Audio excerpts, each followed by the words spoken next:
you know that a well-described setting can bring a story to life? Vivid settings can significantly enhance how your reader connects with your writing and how they feel engaged, how you engage them in your writing. And I'm going to share with you not one, not two, not 5, but 10 tips for writing better settings. Tip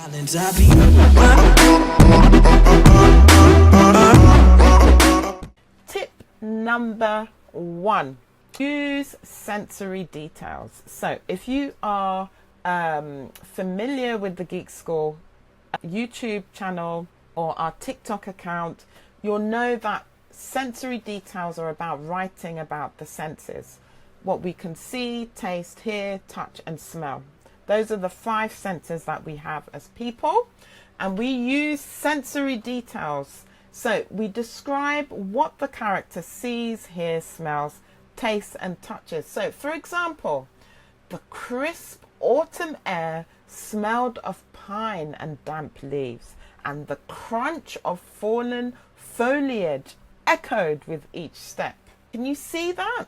I can smell the damp leaves and the pine, the damp pine leaves and the pine, and I can also hear the crunch. You know, that crunch sound is an onomatopoeic sound, words that sound like they are. I can hear it even though I literally haven't taken a step.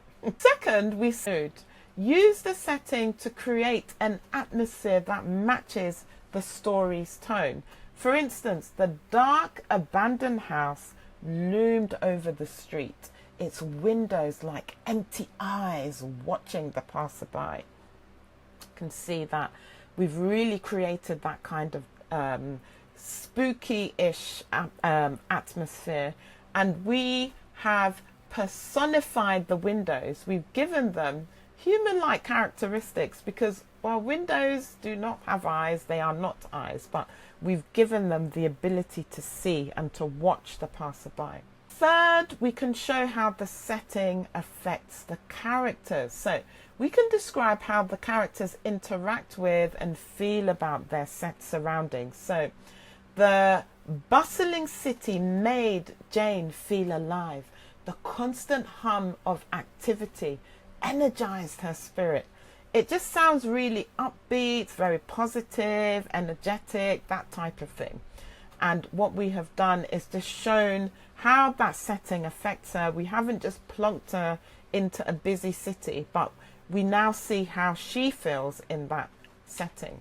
Then the 4th tip is to be specific. So before we carry on with this amazing video, please remember to like this video, subscribe to the channel and turn on the notifications so that you will get notified every time a new Geek School video goes up.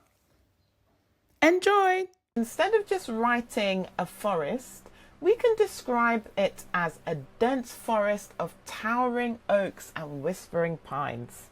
You see how specific those details are, and it just makes it a lot more realistic and vivid. It shows that you've given a lot more thought, and it shows that you understand the setting. You're not just writing about a forest and then not actually describing what a forest could have in it, basically. The 5th tip is to use the weather to enhance the setting. Rain pounded the pavement, turning the streets into rivers. Can you just see how heavy that rain is just from that simple line? It's added to the atmosphere, and it's helped the reader to see how much rainfall there is. Tip number 6, let's incorporate some cultural and historical context. This just adds a bit more depth and realism. So the old town square with its cobblestone streets and centuries old buildings told stories of the past. You see, we get that historic backdrop there. Beautiful. Tip number 7, we can use metaphors and similes. If you're not sure what metaphors and similes are, you need to watch this video. So the mountain was a silent giant, its peak piercing the sky. Wow. You can just see how tall this mountain was, and it does a lot more visually than just saying that the mountain was very tall. Tip number 8, show changes over time. So you can describe how the setting evolves, maybe from night to day or from season to season. So in spring, the garden burst into a riot of colours, a stark contrast to the barren winter months. So we can just see how the garden comes to life. Even though we haven't mentioned flowers or any shrubbery and so on, we can see it because we've been told about this riot of colours. Tip number 9, use the setting to foreshadow events. Do you know what foreshadowing is? Oh, I will do a video just on foreshadowing just for you. But it's basically when we give the reader a signal that something is coming ahead. We see this in films a lot, especially if you watch films that have anything that's a little bit scary. We might hear some music that makes us nervous about something terrible happening, etc. So, for instance, the calm before the storm hinted at the chaos that was about to unfold. That's a simple example of foreshadowing. If you've got to tip number 10, I want you to give yourself a round of applause. Well done! Tip number 10, keep it relevant. So use the setting details to contribute to the story, not to overwhelm the reader with unnecessary information.